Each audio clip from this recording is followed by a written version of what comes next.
Kita pasti sama-sama merindukan momen ini. Momen di mana kita bisa beraktivitas produktif seperti biasa, sebebas sebelum pandemi ini melanda. Demi kebaikan, raga kita seolah tertahan oleh frasa, di rumah saja. Tetapi di rumah saja bukan berarti bisa membatasiku untuk menyerah berdiam diri dan membatasi dari aktivitas keseharianku. Ini adalah cerita tentang sebuah aktivitas tanpa batas.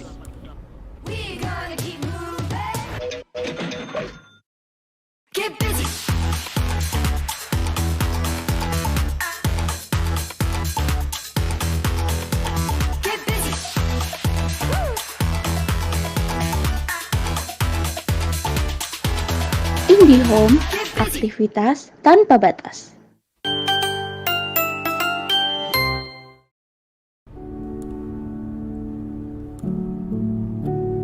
Kau dan aku sama. Kita pasti sama-sama merindukan momen ini.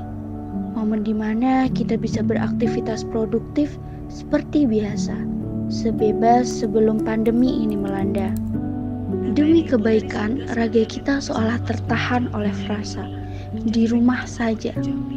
Tetapi di rumah saja bukan berarti bisa membatasiku untuk menyerah berdiam diri dan membatasi dari aktivitas keseharianku. Ini adalah cerita tentang sebuah aktivitas tanpa batas.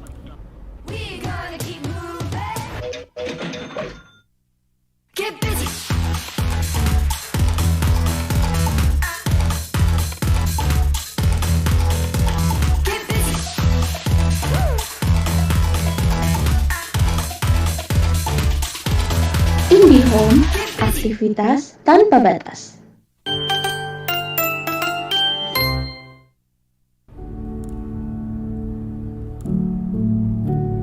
Kau dan aku sama. Kita pasti sama-sama merindukan momen ini. Momen di mana kita bisa beraktivitas produktif seperti biasa, sebebas sebelum pandemi ini melanda. Demi kebaikan, raga kita seolah tertahan. Cek.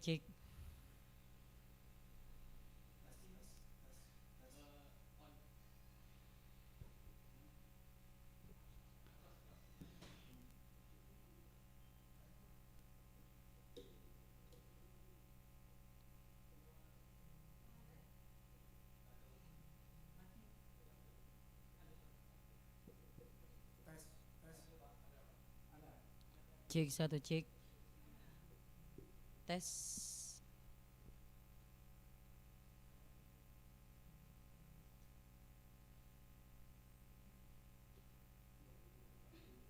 Nah, karena sekarang serba online, Pak. Jadi podcastan terus. Pasti sama-sama merindukan momen ini. Momen di mana kita bisa beraktivitas produktif seperti biasa, sebebas sebelum pandemi ini melanda. Demi kebaikan, raga kita seolah tertahan oleh frasa. Ini Reno, dia seorang pekerja kantoran. Setiap bulan pengeluarannya banyak, mulai dari biaya kontrakan, listrik, air, pacaran, dan apalagi ya. Ren, ntar sore nongkrong yuk. Sorry, gue gak bisa ikutan nih. Kalau udah buka dompet,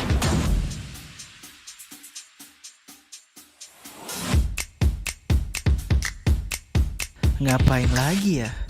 Usaha jasa foto sekarang lagi sepi. Belum lagi keuntungan jualan online juga masih. Oke, assalamualaikum warahmatullahi wabarakatuh dan juga selamat sore. Hari ini bersama saya Aya. Dan ini saya kayak berasa lagi flashback. Ada di ngota-ngota bablas. Dan hari ini saya tidak sendirian. Saya bersama dengan, kalau saya bilang narasumber, ini orang penting banget sih ya. Langsung saja saya panggil, ini dia General Manager Witel Jambi, Mr. Zero, Bapak M. Zaidan Jauhari. Selamat sore Bapak. Sehat Pak. Oh iya begitu. Bapak hari ini gimana keadaannya Pak? Sehat? Alhamdulillah luar biasa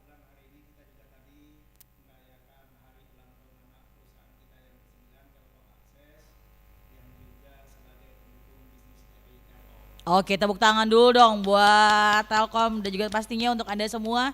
Hari ini kenapa saya bahagia sekali?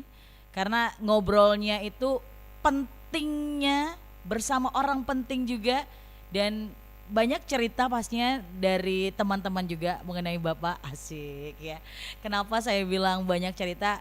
Ceritanya bukan cuma menarik Pak, tapi benar-benar inspiratif. Jadi kalau temanya kita hari ini adalah From Zero to Hero.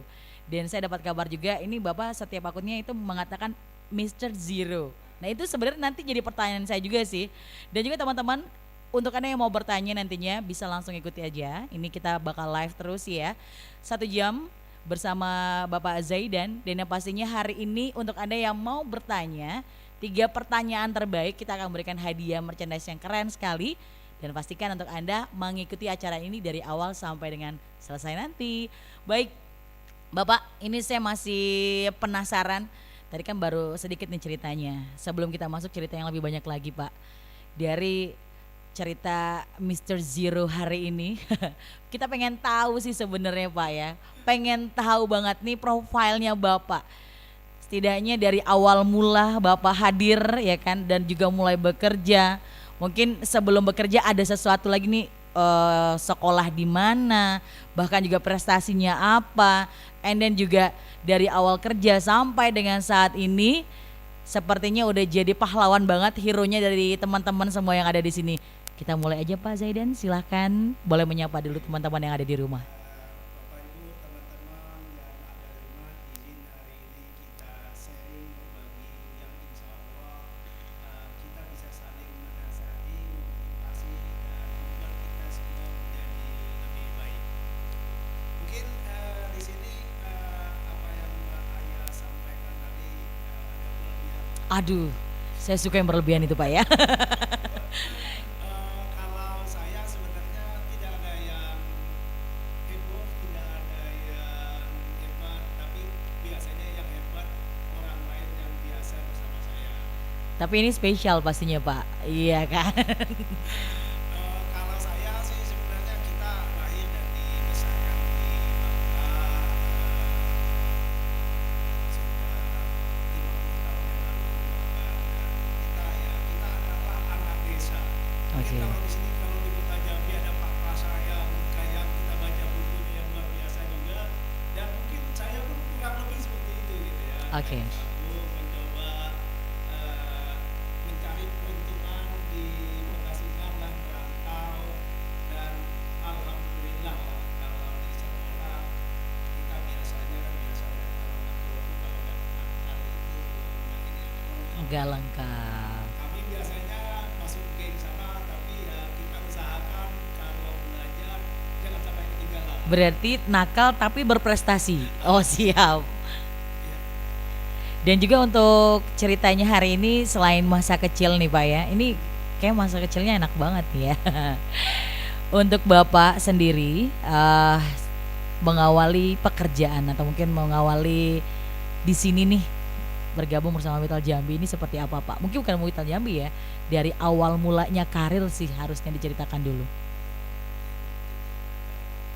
Awal karir kami kan dulu saya alhamdulillah nih Mbak Aya nih, kita kebagian rezeki dapat ikatan dinas di STT Telkom. Mhm. Jadi kita ikut sekolah kedinasan seperti itu, dan pertama saya ditempatkan di Medan. Asik di Medan itu kotanya penuh dengan klakson gitu ya kan. Hari-hari kita klaksonnya luar biasa dan kita tidak pernah mengenal lampu lalu lintas. Ya pokoknya main terobos waktu pertama datang. Siapa yang Wah, buat, yang bikin iya, iya, Medan kok luar biasa gini. Kemudian hampir 2 tahun di Medan, kita dipindahkan ke Tanjung Balai Karimun. Tanjung Balai Karimun itu kota kabupaten kecil. Kalau dulu lebih terkenal sebagai kota yang gimana ya, kota kecil, dan waktu itu zaman perjudian yang luar biasa, dan Karimun itu seperti menjadi kota judi. Di sanalah saya banyak melihat masyarakat dari negara tetangga kita yang hadir ke sana, yang mereka selain wisata ya hobinya berjudi. Kemudian saya ke Batam, di Batam pun ya seperti itu.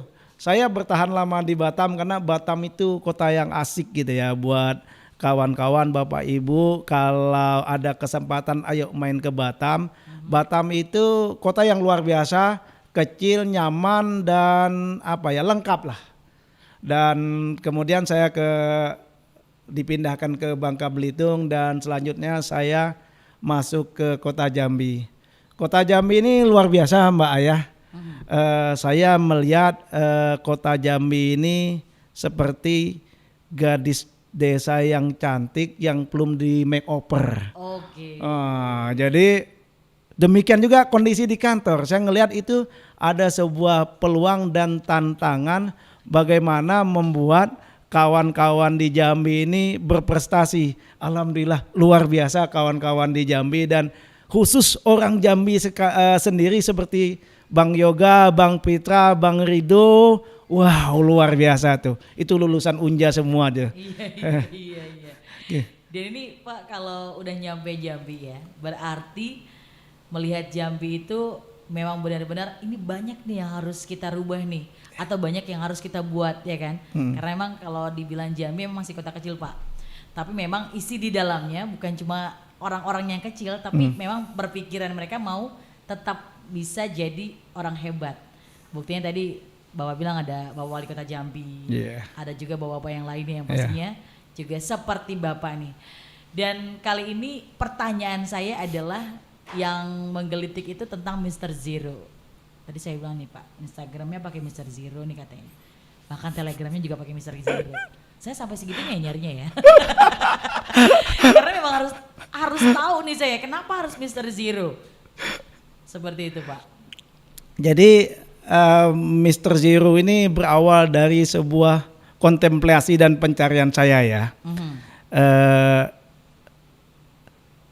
Message apa yang bisa saya bawa dalam kehidupan saya untuk memberikan yang terbaik gitu ya. Nah dari sinilah saya berpikir saya harus punya sesuatu yang menjadi ciri khas. Nah dalam kehidupan saya biasanya saya selalu memulai dengan mereset. Semua kembali ke nol dulu lah. Kembali ke nol, kita evaluasi, kita bangun kembali sehingga menjadi lebih baik. Dan disitulah saya menemukan inisial yang tepat itu Mr. Zero. Nah kalau di Jambi ini saya ngelihat tadi, ini gadis cantik yang perlu di makeover. Sehingga begitu saya masuk, langsung saya istilahnya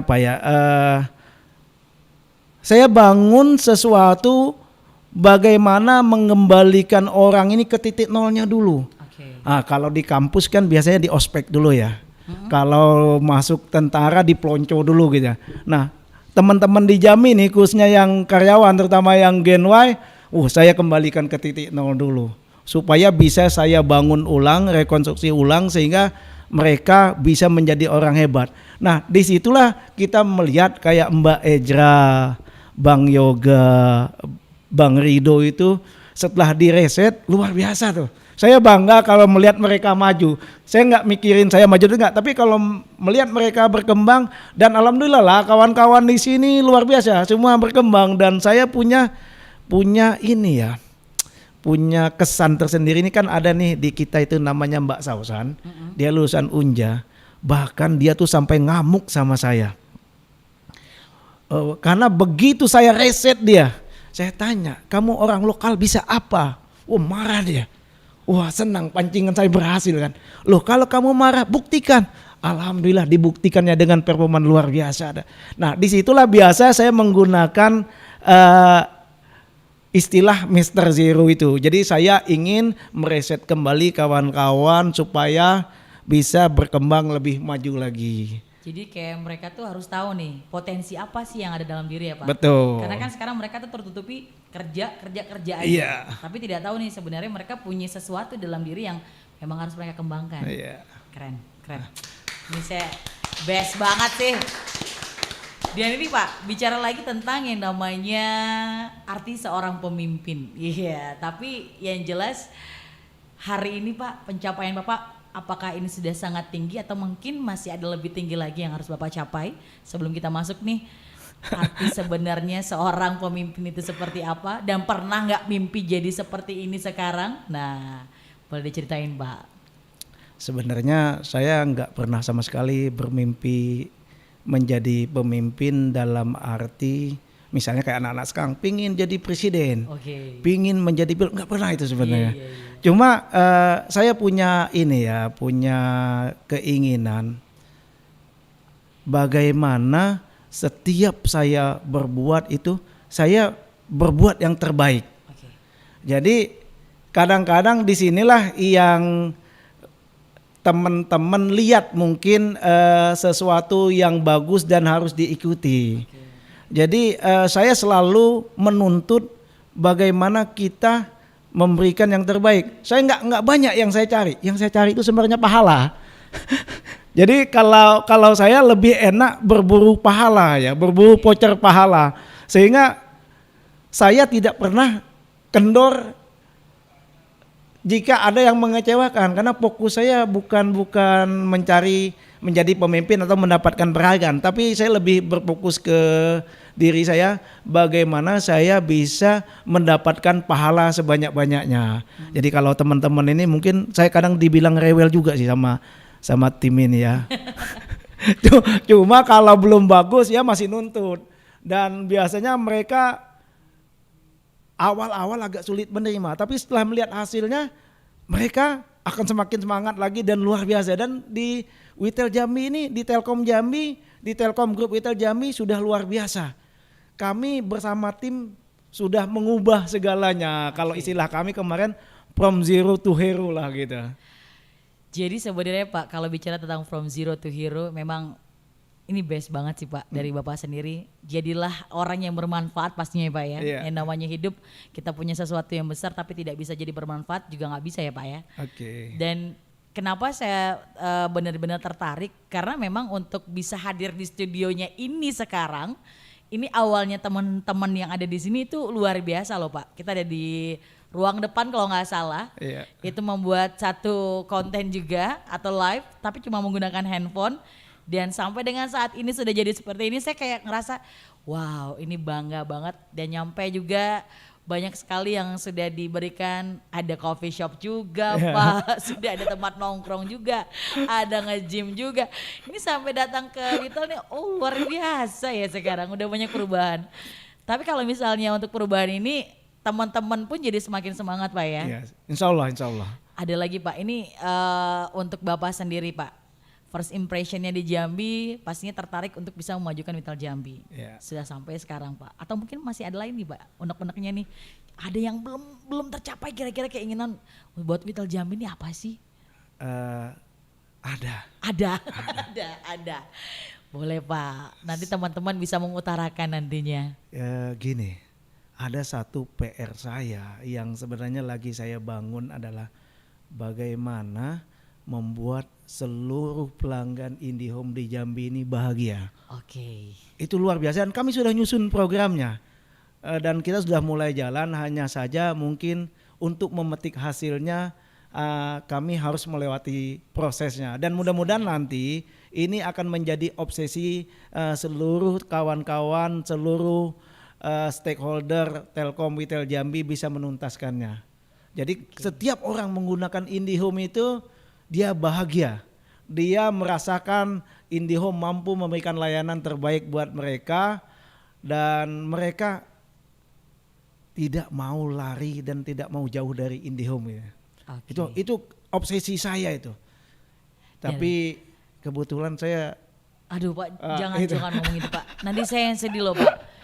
Berasa 2 tahun di sini bagaimana Pak? Bapak melihat Witel Jambi ini sendiri Pak? 2 tahun di sini sungguh pengalaman luar biasa, bergabung bersama tim saya yang luar biasa. Iya. Tim saya ini luar biasa, semuanya luar biasa. Mungkin nggak ada yang bisa menyangka mereka ini bisa berkembang sedemikian rupa dan insya Allah saya punya obsesi juga sebenarnya. Dari mereka ini nanti lahir pemimpin-pemimpin yang akan membangun Provinsi Jambi. Waduh, mantap banget ini. Dan ini Pak, ada sempat saya lihat ya, ada lihat di depan, ya kan, tulisannya yang keren banget itu, ada shoot for the moon. Jadi ini adalah titipan pertanyaan juga nih dari teman-teman di sini. Sebenarnya ini kayak kata-kata motivasi atau mungkin ada filosofi di balik ini yang kita nggak tahu nih apa nih. Bapak yang tahu. Mungkin Bapak bisa ceritain juga nih sama teman-teman yang lagi lihat YouTube kita. Jadi mungkin saya mengambil tema Shoot for the Moon ini, saya sangat terinspirasi oleh bangsa Amerika yang saat itu dipimpin oleh Presiden John F. Kennedy ya. Presiden John F. Kennedy mempunyai mimpi adalah membawa manusia pergi ke bulan, kemudian kembali lagi dengan selamat ke bumi ya. Pada zaman itu adalah sesuatu yang rasanya sangat mustahil ya. Nah, tema itu saya coba copy dan saya ingin bawa itu ke Witel Jambi. Bagaimana Witel Jambi ini memberikan pelayanan terbaik ke pelanggan, kalau bisa zero komplain. Nah, Exactly. ya itu harus menjadi jiwa dan mesin bagi seluruh insan Telkom Group Witel Jambi. Siap. Dan ini nada-nadanya udah mulai kelihatan. Asik. Dan kami juga saking terbukanya kami bangun grup WA yang terbuka dengan pelanggan. Yang awalnya kami tampil ke sana dan kami boleh dibilang dibully habis-habisan tuh. Tapi kami punya tekad, kami nggak boleh lari.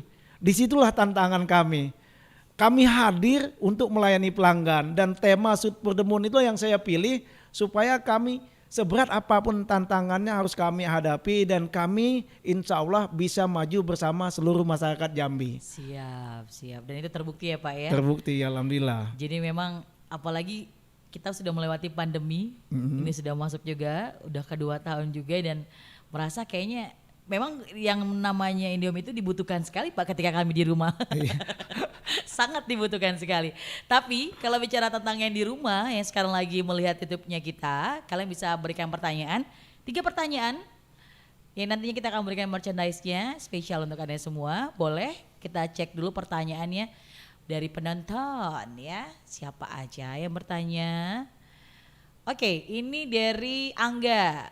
Katanya gini, peran Gen Y Telkom dalam transformasi digital itu bagaimana ya? Benar ya? Gimana Pak? Pak Angga, terima kasih atas pertanyaannya. Ini pertanyaan yang luar biasa. Jadi gini, dunia saat ini mengalami perubahan luar biasa ya. Perubahan itu salah satunya dimotori oleh milenial. Nah, milenial ini kan karakternya berbeda ya. Benar. Nah, dengan karakter yang berbeda inilah milenial akan mengambil peran yang luar biasa besar dalam perubahan ke arah digitalisasi. Jadi pandemi salah satunya yang mendorong digitalisasi, tapi di sana ada faktor penggeraknya Gen Y. Jadi Gen Y ini nanti bertemulah satu kondisi di mana lahir satu generasi baru, lahir satu teknologi baru, sehingga peran Gen Y akan sangat vital dan mereka sangat fit dengan teknologi saat ini. Jadi kalau Gen Y ini tidak mengambil peran, artinya mereka tidak menggunakan kesempatan ini dengan baik, mereka akan ketinggalan. Tapi itu tidak mungkin. Gen Y apapun yang terjadi karena sudah eranya, sudah masanya, mereka akan berperan penting dalam transformasi digital. Mungkin itu Pak Angga, mudah-mudahan bisa memberi gambaran tentang pentingnya dan besarnya peran Gen Y dalam transformasi digital. Oke, siap. Itu sudah langsung dijawab. Mas Angga terima kasih. Iya, buat yang sedang mengikuti YouTube-nya kita juga. Ini ada pertanyaan lagi. Nah ini oke. Ini namanya ya? Oke, ini. Oh ini pertanyaan dari teman-teman Pak yang sedang menonton sekarang yang menanyakan bagaimana, iya. Oke, sebelum kita masuk, nah ini dia, bagaimana Bapak bisa merangkul karyawan Telkom untuk menuju target Pak? Oke, karena kalau ngomongin target sebenarnya Pak ya, kayak berjalannya pandemi sekarang kan ya Pak, memang target itu harus dipenuhi ya Pak. Pandemi ya pandemi, bekerja, target tetap terus ya.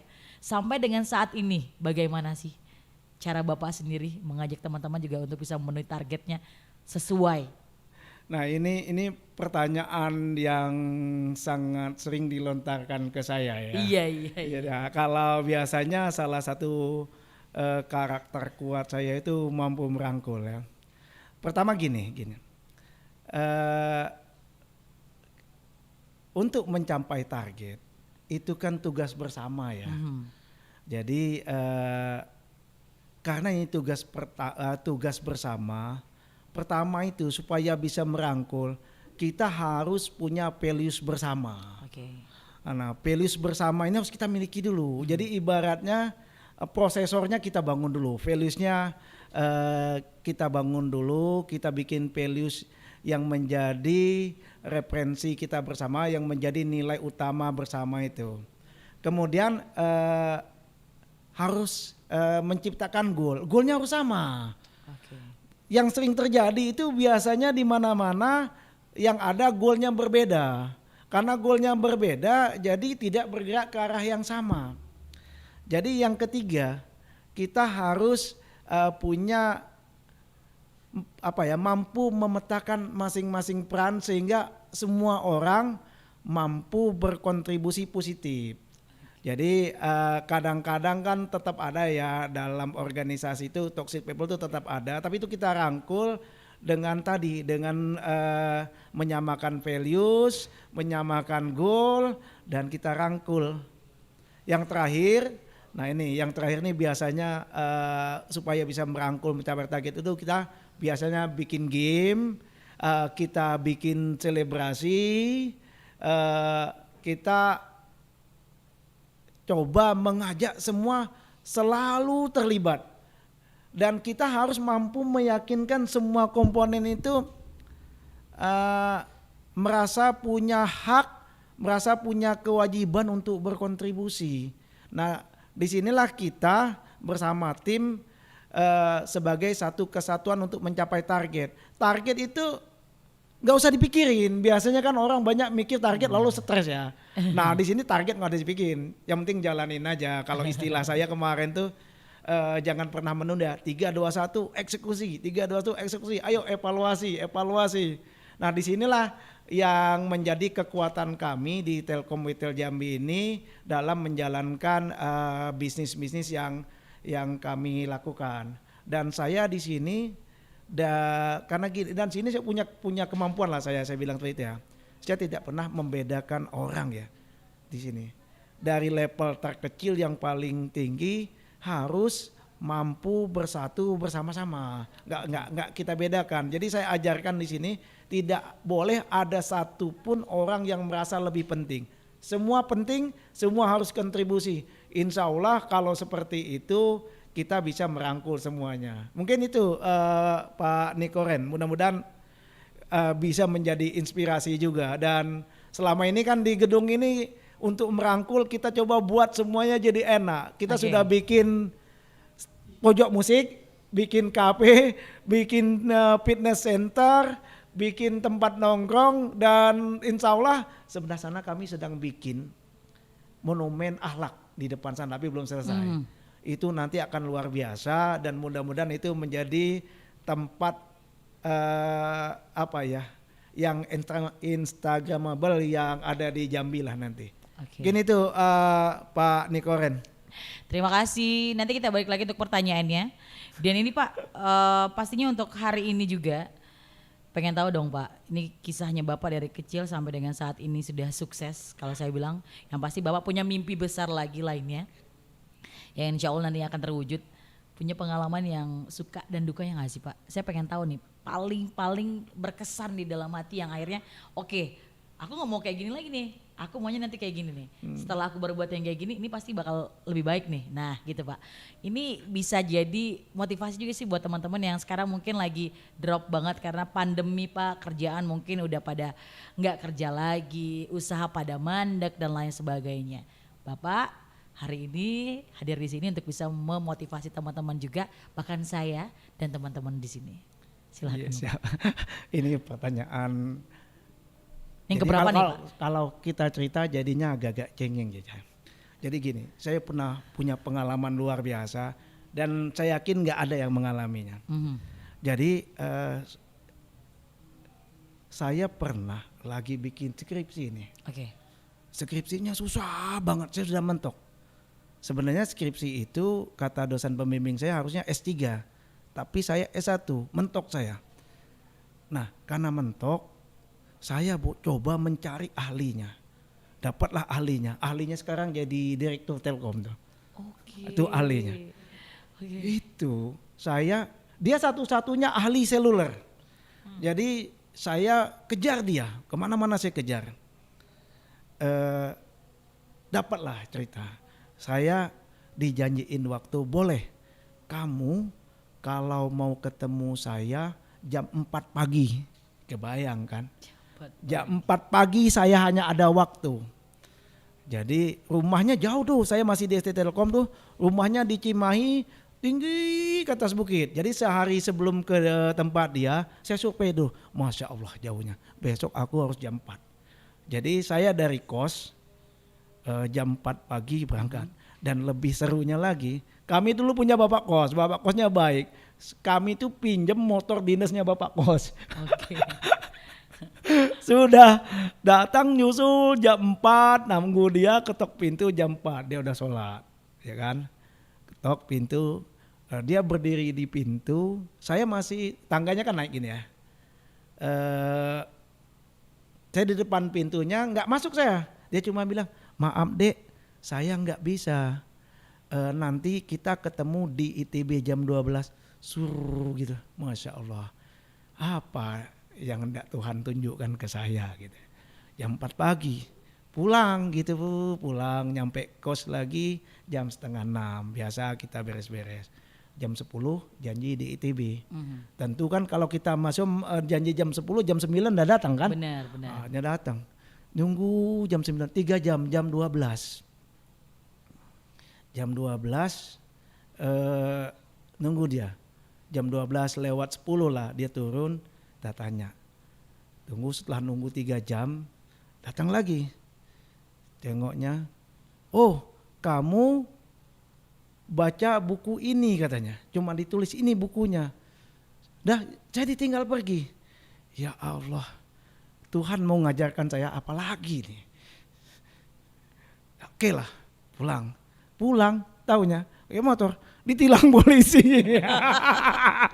Jadi kayak ujian-ujiannya banyak banget ya Pak. Iya. Ini nih menarik nih Pak. Jadi selalu begini, Tuhan ini mau ngajarin apa sih sebenarnya, kan pasti kita kesel kan. Benar. Sampai di kos ya biasalah kita pasti dong.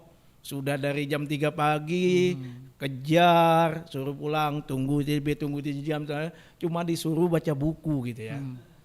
Cari bukunya bahasa Inggris, kok cari juga nggak dapat juga bukunya. Akhirnya saya bertanya, Tuhan itu mau memberi saya apa gitu ya. Saya pelajari dan saya temukan jawabannya setelah saya kerja. Jadi saya bekerja, apa ilmu yang saya dapat. Ternyata setelah saya flashback, jadi ilmu yang saya dapat adalah kita itu harus selalu berpikiran positif dan harus selalu tangguh, harus gigih.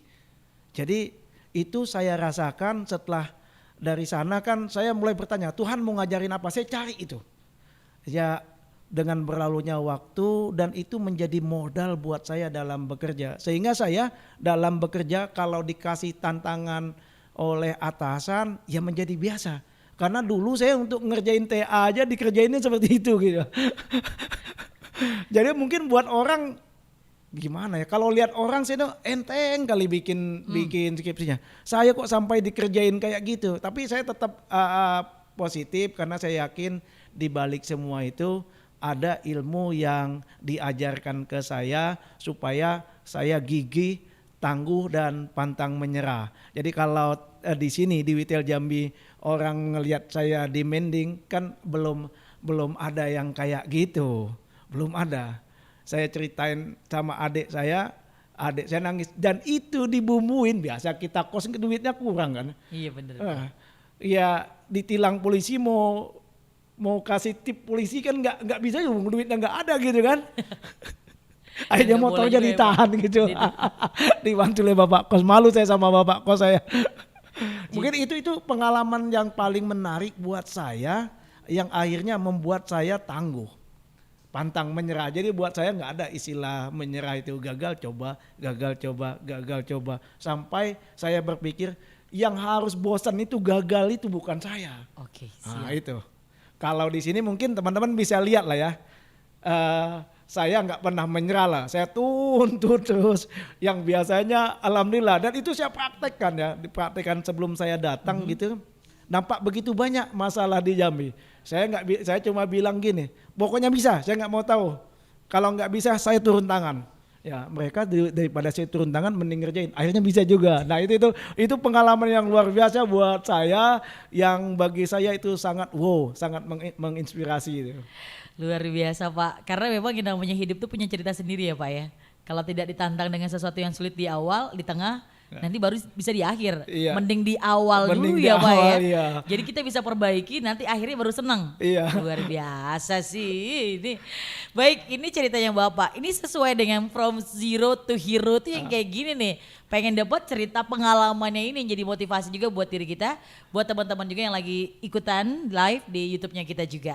Ini ada pertanyaan selanjutnya Bapak, mungkin bisa lihat. Kalau bisa memilih, lebih milih yang mana nih Pak?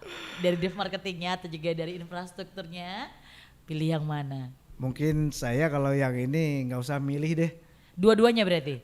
Ditaruh dimanapun oke lah. Ya. karena pasti insya Allah dimanapun bisa, insya Allah bisa. Karena saya pikir saya sudah menemukan roh semuanya di Telkom ini. Luar biasa. Karena semua sudah dicoba kan Pak ya? Sudah dicoba. Itulah Sudah. artinya kalau mencoba semuanya pasti tahu ya. Tinggal taruh aja saya di mana, saya siap. Iya. Dan hasilnya nanti teman-teman di Witel itu akan seperti itu nih ya. Oke. Mbak Ejra itu yang host kita yang luar biasa itu. Dia itu kalau saya lihat siap taruh di mana saja itu. Siap. Dia pantang menyerah Pak emang. Iya. Gigi Itu banget. kemandiriannya luar biasa dia. Luar biasa itu. Dan saya yakin dia bisa di mana saja. Yakin saya insya Tapi Allah. kalau Hezra harus terlalu mandiri atau mandiri aja Pak? Mandiri aja lah ya. Baik, ini ada pertanyaan berikutnya dari Fadila Rizky. Kita akan lihat dulu di sini. Iya, jadi untuk Anda semua di sini kita masih ngobrol. Ini pertanyaannya masih ditulis juga. Pak, suka makan apa? Iya, hobinya apa sih sebenarnya? Katanya hobinya baca buku ya, Pak. Oh, Kalau saya kalau sih hobinya buku- makan, kelihatan dari saya ya, Pak ya. Kalau Bapak nih kayaknya hobi baca buku karena banyak banget nih cerita-ceritanya dan juga ya tadi sebagai motivator kan harus banyak juga yang dibaca ya, Pak. Suka buku apa sih, Pak sebenarnya? Saya itu buku apa saja. Jadi saya itu basicnya suka sejarah sebenarnya. Suka sejarah. Suka antropologi. Cuma Waduh. terdampar aja sekolahnya di teknik elektro gitu. Di SMA saya udah nolak teknik elektro. Saya suka, dulu kan kita zaman saya itu kalau masuk IPS tuh kesannya gimana gitu ya. Kalau zaman dulu kan gitu. Saya pernah dibilangin kawan saya, kamu ini bikin rusak kelas kita saja, masuk jurusan ini. Akhirnya saya ngikutlah masuk jurusan dia gitu. Padahal saya nggak pingin sekali. Yang akhirnya terdampar di jurusan elektro gitu. Kalau ditanya saya suka apa? Saya suka sejarah, suka manajemen gitu. Berarti bisa jadi dosen lah ya, Pak ya. Ya sebenarnya mungkin terdamparnya ke sana. Dulu kan saya pingin belajar sejarah itu. Kadang-kadang saya merasakan banyak pelajaran yang bisa diambil di sana gitu. Oke. Sejarah kehidupan manusia itu banyak yang dapat kita ambil falsafahnya untuk hidup lebih baik. Gitu. Baik. Oke, ini kita sudah masuk di pertanyaannya. Dan ini kayak pertanyaannya banyak banget ya sekarang ya. Dari Fadila Rizka, apa yang lebih dahulu? Peran untuk negara, perusahaan, atau mungkin untuk amalannya nih Pak? Nih dari Bapak, amalan rutin yang sering Bapak lakukan apa? Kalau Mbak Fadila, mana yang lebih peran negara atau perusahaan? Nah tuh yang mana Pak? Ya kadang gini, di era sekarang ini kalau kita bilang negara ini kok sok idealis deh. Iya, Di era sekarang udah nggak ini. Tetapi gini, saya nggak bicara itu ya. Biasanya kalau mengambil peran ini, saya tuh selalu berpikir apa sih hal terbaik yang bisa kita berikan, bahkan untuk hal terkecil sekalipun. Jadi buat saya yang paling perlu kita ambil adalah bagaimana kita memberikan yang terbaik. Jadi kalau di Telkom tuh ada namanya filosofi to be the best, itu always the best, dan itu saya sangat suka nih. Itu buah karya dari Direktur Telkom tuh Pak Arif Yahya. Yang buat saya adalah itu sangat menginspirasi saya. Jadi dan itu bertemu antara impian saya dengan teori yang berhasil dibuat Pak Arif Yahya gitu ya.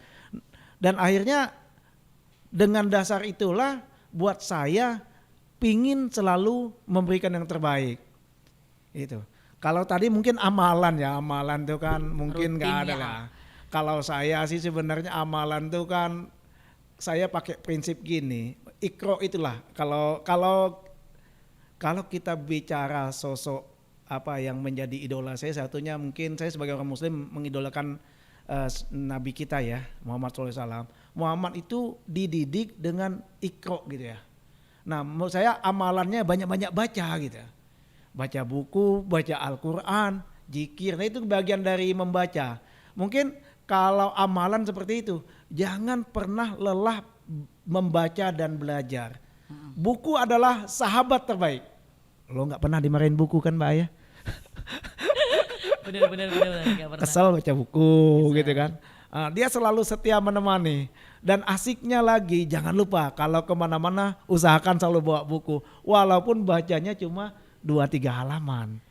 Itu. Tapi dibiasakan ya Pak. Tapi dibiasakan. Allah bisa karena biasa. Allah bisa karena biasa gitu. Benar-benar. Jadi ini untuk Anda semua pertanyaan udah dijawab ya kan. Ada dari Pak Angga, dari Pak Nekoren dan juga Fadila. Nanti bakal dihubungi sama tim untuk bisa mendapatkan merchandise-nya. Tapi masih mau tanya-tanya lagi Pak. Siap. Iya kan.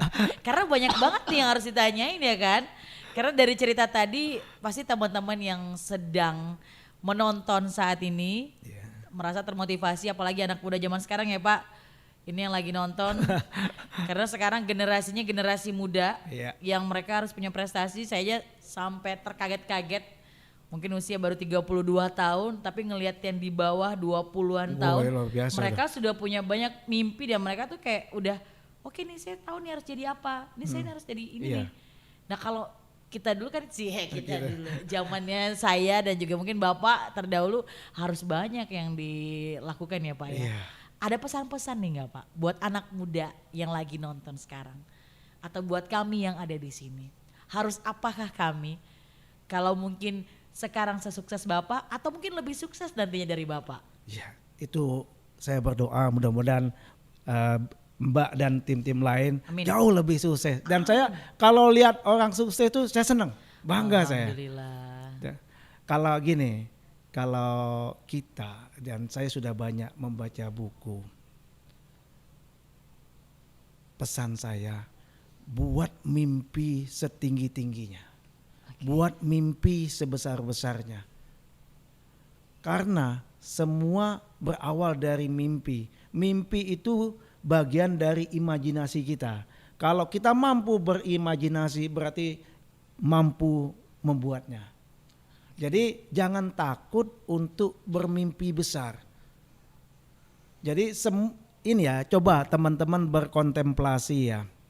Banyak sekali kejadian yang terjadi saat ini adalah mimpi kita di masa lalu. Jadi mimpi itu, imajinasi itulah yang membimbing kita ke arah realita. Jadi sekali lagi bermimpilah sebesar-besarnya. Kalau kayak kutip pesannya Presiden kita Pak Insinyur Soekarno itu ya, bermimpilah setinggi bintang bermimpilah setinggi langit ya.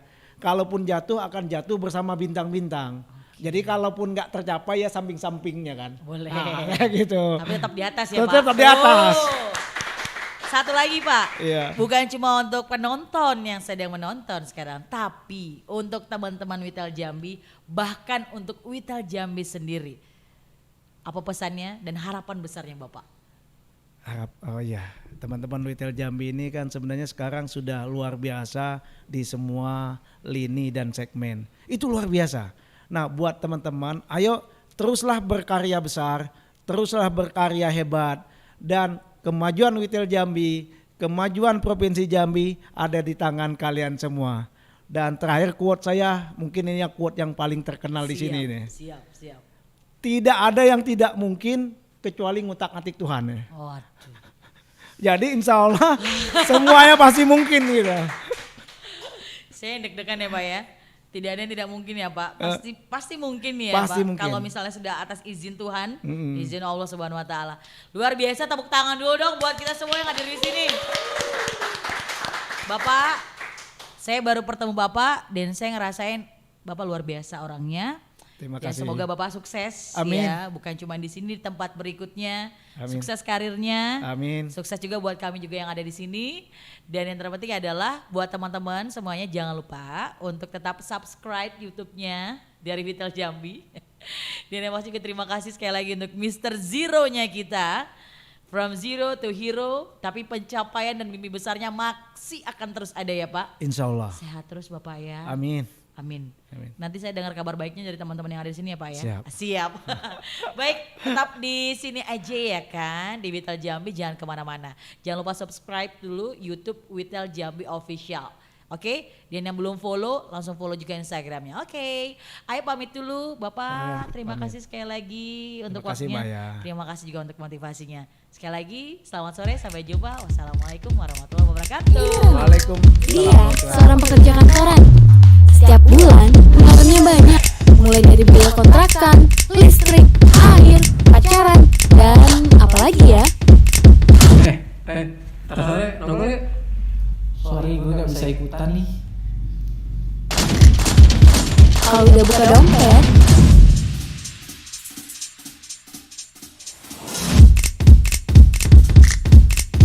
Ngapain lagi ya? Usaha jasa foto sekarang lagi sepi. Belum lagi keuntungan jualan online juga masih sedikit. Kalau jualan bakso lumayan sih, tapi waktu seharian jadi habis.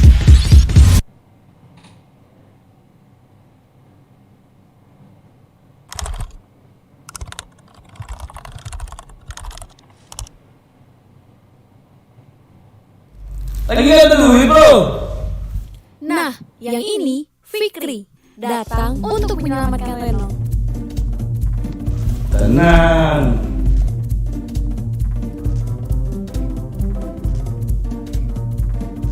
Gabung aja di Sobat IndiHome. Dengan begitu, lo bisa mendapat keuntungan dari setiap pelanggannya. Caranya? Sekarang, buka web sobat.indihome.co.id dan ikuti petunjuk daftarnya. Terus promosi itu ke media sosial. Dan kalau ada yang berminat, langsung registrasi pakai kode referral. Semakin banyak pelanggan, semakin banyak poin, dan semakin banyak uang lo.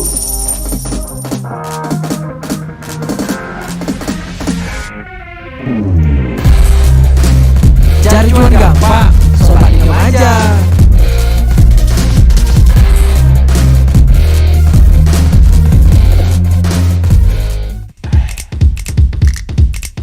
Ini Reno. Dia seorang pekerja kantoran. Setiap bulan pengeluarannya banyak, mulai dari biaya kontrakan, listrik, air, pacaran, dan apalagi ya. Ntar sore nongkrong yuk. Sorry, gue gak bisa ikutan nih. Kalau udah buka dompet,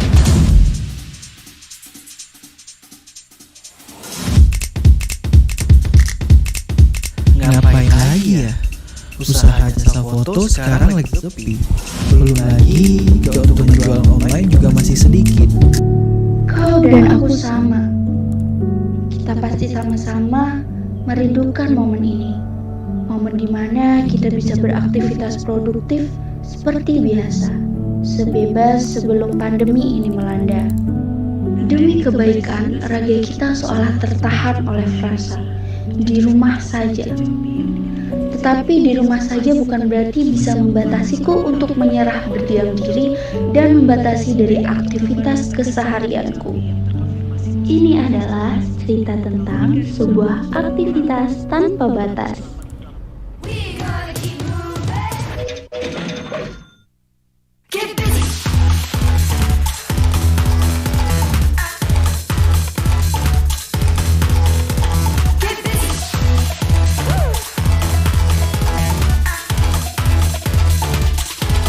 IndiHome, aktivitas tanpa batas.